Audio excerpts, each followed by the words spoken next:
আসসালামু আলাইকুম। Doctor Faisal Kamal, general laparoscopic breast and colorectal surgeon. কর্মরত আছি বাংলাদেশ মেডিকেল বিশ্ববিদ্যালয়, যেটাকে শাহবাগ পিজি হাসপাতাল নামে জেনে থাকেন। পাশাপাশি চেম্বার করছি এমজেড হসপিটাল ঢাকাতে। তো অনেকে আমাদের কাছে জানতে চান পাইলস এবং ফিশারের পার্থক্যটা। আসলে আমাদের সাধারণ লোকজন যারা আছেন বা রোগীরা আছেন, তারা আসলে ভুলিয়ে ফেলেন পাইলস ফিশার বোধহয় একই জিনিস। আসলে এটি ভুল ধারণা। পাইলস এবং ফিশার দুটি ভিন্ন জিনিস। সো পাইলস ব্যাপারটি হচ্ছে যে আমাদের মলদ্বারের দিকে যে কিছু শিরা বা কুশন আছে, যেগুলো আসলে আমাদের মলদ্বারকে প্রোটেকশন দেয়। সেই ধরনের কোনো জায়গায় যদি দেখা যায় শক্ত মল বা কোষ্ঠকাঠিন্য হয়, সেটি যদি যখন নিচ দিয়ে নামে তখন এই শিরাগুলো আমাদের ছিঁড়ে যায় এবং তাজা রক্ত বের হয়, এবং সেক্ষেত্রে ব্যথা নাও হতে পারে। সো পেইনলেস এরকম তাজা রক্ত, ফ্রেশ ব্লাড যদি আসে, প্যানে যদি দেখা যায় বা আপনার ওয়াইপ করার সময় টিস্যুতে যদি দেখতে পান, সেক্ষেত্রে এটাকে আমরা বলে থাকতে পারি যে এটা পাইলস।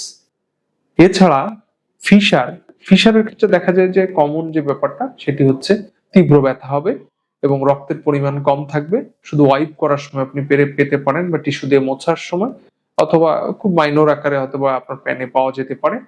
তবে সেক্ষেত্রে তীব্র ব্যথা হবে, ছুরির মতো কেটে দেওয়া ব্যথা হবে। এটি ফিশারের অন্যতম লক্ষণ, এবং এটিও কোষ্ঠকাঠিন্যের সাথে অঙ্গাঙ্গিভাবে জড়িত, কারণ কোষ্ঠকাঠিন্য হলেই বেসিক্যালি ফিশার রোগটি হয়। এছাড়া অনেক কারণেও হতে পারে, বাট কমন হচ্ছে কোষ্ঠকাঠিন্যের কারণে। সো কোষ্ঠকাঠিন্য, পাইলস, ফিশার এই দুটার সাথে অঙ্গাঙ্গিভাবে জড়িত। এই ব্যাপারটি সবাইকে মাথায় রাখতে হবে। সো রমজানে অবশ্যই কোষ্ঠকাঠিন্য থেকে দূরে কিভাবে থাকা যায় সে বিষয়ে সবাইকে সতর্ক থাকতে হবে এবং পর্যাপ্ত ব্যবস্থা গ্রহণ করতে হবে। ধন্যবাদ সবাইকে, ভালো থাকবেন। আসসালামু আলাইকুম।